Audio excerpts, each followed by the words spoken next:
After telling Canadians to live in shipping containers, will the housing minister go home to his $2 million penthouse in Vancouver, his 11 acres in Tofino, or his $5.6 million property in Squamish? This hypocritical minister is telling young Canadians stuck in their parents' basement that housing prices don't need to come down. Does he not see how arrogant and condescending that sounds from atop his Vancouver penthouse? Yeah. The Honourable Government House Leader. Mr. Speaker, I honestly don't know where honourable colleagues across the aisle are going with this questioning. The minister is obviously in full compliance with the strictest ethics code known of in the Western world. It applies to all of us. It applies to that minister. He will be in full compliance with that. The Honourable Member for Sherwood Park, Fort Saskatchewan. Mr. Speaker, I would encourage the minister to come down from his penthouse and answer the questions himself rather than relying on the House Leader. He has a $10 million real estate portfolio that includes multiple properties and a beautiful Vancouver penthouse. I'm sure it's very nice. No wonder then that his first act as housing minister was to announce that he doesn't want housing prices to go down. No wonder. Why is this minister putting his personal portfolio ahead of his cabinet portfolio and abandoning young people who are stuck without jobs and still living with their parents? The Honourable Government House Leader. Mr. Speaker, it must be getting late into the month because the level of innuendo coming from the other side of this House is quite frankly appalling. Obviously, this minister is in compliance with all of the disclosure obligations and is going to continue complying with the strictest ethics code in the world. And at the same time, he will obviously be creating many hundreds of thousands of housing opportunities for young Canadians, Mr. Speaker. The Honourable Member for Sherwood Park, Fort Saskatchewan. Mr. Speaker, I do want to be generous today and offer the housing minister one more opportunity to respond. The issue here is that the minister, who's supposed to be solving the Liberal housing crisis, actually has a personal financial interest in seeing that crisis continue. I think to most Canadians that would seem to be a little bit of a problem. How can we expect the penthouse minister to actually solve the Liberal housing crisis while the same housing crisis continues to make him even richer? The Honourable Government House Leader. Let me take one more opportunity to denounce this juvenile, amateurish invective coming from the other side of the House that impugns the motives of upstanding people who present themselves for public office, who work tirelessly to create opportunities for Canadians. This minister has a large mandate. He will create hundreds of thousands of housing units for Canadians. He will continue that work, and of course he will comply with all the rules, Mr. Speaker. The Honourable Member for Bellechasse, Les Etchemins, Lévis. With July 1st coming up, Quebecers are concerned.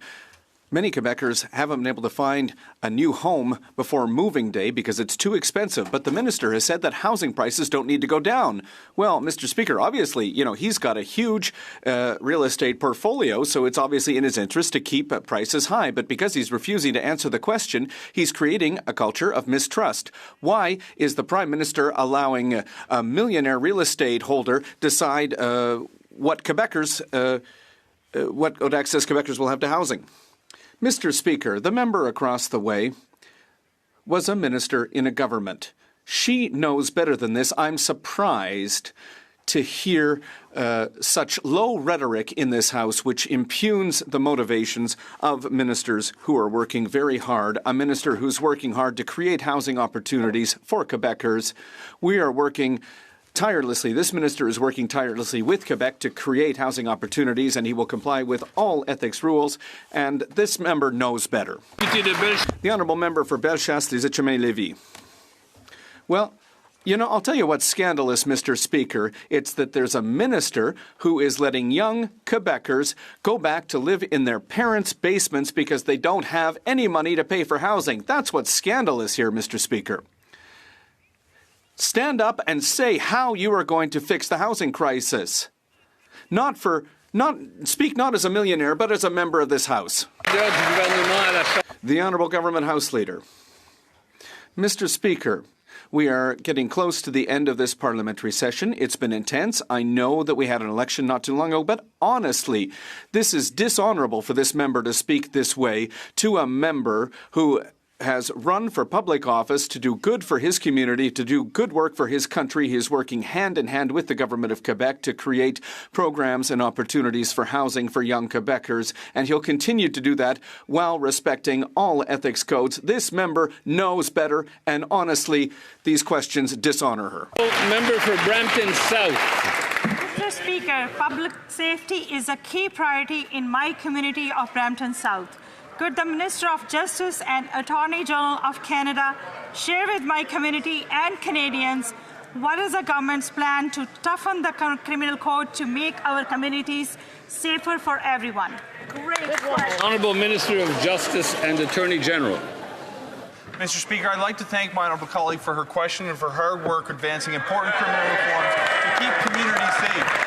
In the recent federal election, we were elected on a mandate to help give law enforcement the tools they need to keep communities safe and to strengthen the criminal code. Specifically, we will be advancing legislative reforms to strengthen the bail system when it comes to violent crimes involving home invasion, drug trafficking, and auto theft, and stiffer penalties for organized crime and violent crime. Mr. Speaker, I look forward to working with my colleague representing the good people of Brampton South and members of Parliament from every community in this country to help keep Canadians safe.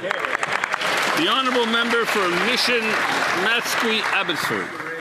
Mr. Speaker, extortion is up 357%.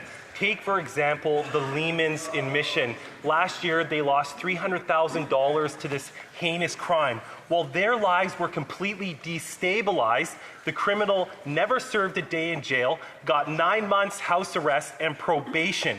The Liberals rejected our common-sense extortion bill in the last Parliament that would reinstate mandatory minimums. Why won't they stand with Canadians and reverse their disastrous policies? The Honourable Minister of Justice and Attorney General.